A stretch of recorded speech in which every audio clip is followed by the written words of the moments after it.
오늘 이른 아침부터 온 국민이 지켜본 공수처의 체포영장 집행. 5시간 반 만에 허무하게 끝이 났습니다. 궁금한 점이 많으실 텐데 영장 집행 상황을 법조팀 연지환 기자와 세세하게 따져보겠습니다. 자, 연 기자. 우선 이 관저 길목으로 가는 흰색 철문은 비교적 수월하게 진입을 하지 않았습니까? 네, 먼저 영상을 보면서 설명을 드리겠습니다. 지금 나오는 영상이 공수처 부장검사가 바리케이트 앞에서 경호처 관계자들과 대화를 나누는 모습이고요. 지금 네. 보시는 것처럼 먼저 바리케이트가 열렸습니다. 지금 수사관들과 검사들이 들어갔는데 곧이어 관저로 가는 흰색 철문이 열렸습니다. 근데 여기서 바로 대형 버스 한 대가 나타났습니다. 공수처에서는 이것을 1차 저지선으로 표현했습니다. 여기서 경호처 차장과 관계자 50여 명이 있었다는 겁니다. 하지만 이 역시 뚫고 지나가는데요. 이게 오늘 오전 8시 3분쯤입니다. 네. 이때까지만 해도 우려하던 것과는 달리 이 체포영장 집행이 좀 수월하게 진행될 거다 이런 관측이 많았었습니다. 근데 곧바로 이 경호처가 세워놓은 버스 차벽이 가로막지 않았습니까? 네, 자 다시 한번 그래픽을 보면요. 지금 이 부분이 2차 저지선입니다. 공수처 설명에 따르면 차벽 주변으로 경호처와 군부대 10여 명이 가로막고 있었다 이렇게 설명을 했습니다. 네. 지금 다시 영상이 나가고 있을 텐데요. 이 영상을 보면 이렇게 사람들이 뒤엉키고 있는 모습을 볼 수가 있습니다. 여기에서 공수처와 경호처 간의 몸싸움도 있었던 것으로 전해지고 있습니다. 저렇게 위로 사람들이 뛰어 올라가는 뛰어가는. 모습을 볼 수가 있는데요. 네. 이때부터 경찰들이 본격적으로 공수처를 지원하기 시작했습니다.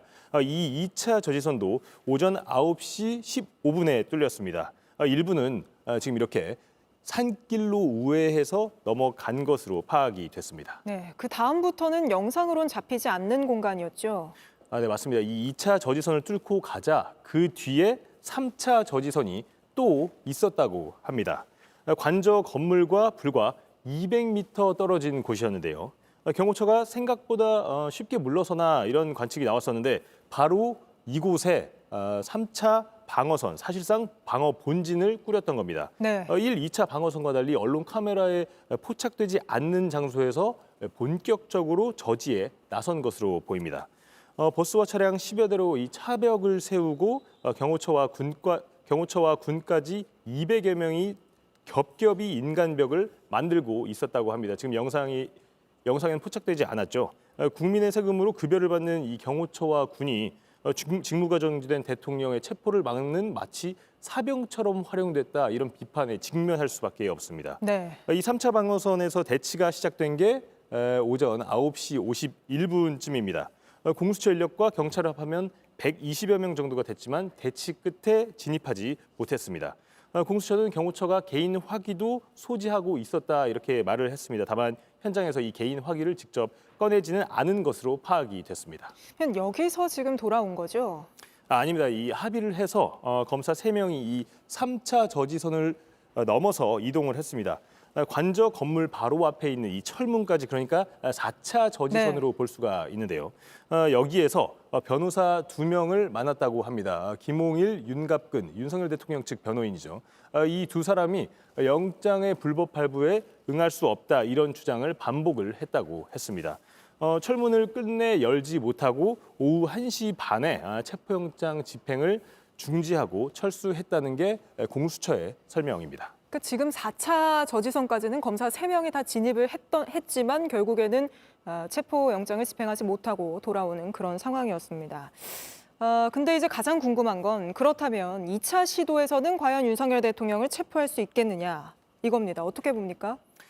현재로서는 오늘 같은 상황이 반복될 가능성이 큽니다. 경호처와 군부대까지 마치 사병처럼 겹겹이 벽을 세우고 이런 막아서는 상황, 그리고 관저 건물에 철문을 돌파할 방법을 찾지 않는다면 결과가 달라지기는 어려워 보입니다.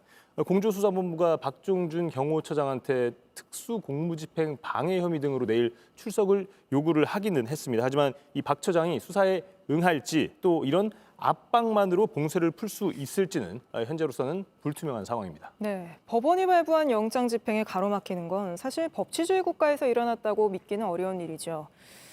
법원의 영장 집행 방해한 일반 사람들은 사실 모두 무거운 처벌을 받지 않았습니까? 근데 지금 이런 상황이 계속된다면 이 체포영장은 이제 더 이상 의미가 없어지는 거 아닙니까? 네, 이번에 발부받은 이 체포영장의 유효 기간이 오는 6일이죠. 다음 주 월요일까지인 만큼 공수처는 이 집행 방법을 찾는 데 현재로서는 주력을 하고 있는 것으로 전해졌습니다. 다만 언제 어떤 방식으로 재시도에 나설지는 아직 정해지지는 않았습니다. 게다가 공수처가 조금 전에 최상목 대행에게 경호처에 지시를 내려달라 이렇게 부탁한 만큼 또 그 반응을 보고 결정할 수도 있겠네요. 맞습니다. 그 점도 검토를 할 것으로 지금 보이는데요. 공수처는 일단 현장 상황을 모두 체증해 놨다 이렇게 밝히면서 추가 조치는 검토를 통해서 결정을 하겠다 이렇게 밝힌 상황입니다. 알겠습니다. 연주환 기자는 여기까지 짚어보겠습니다. JTBC 뉴스를 시청해 주셔서 고맙습니다. 저희는 저녁 6시 50분 뉴스룸에서 뵙겠습니다.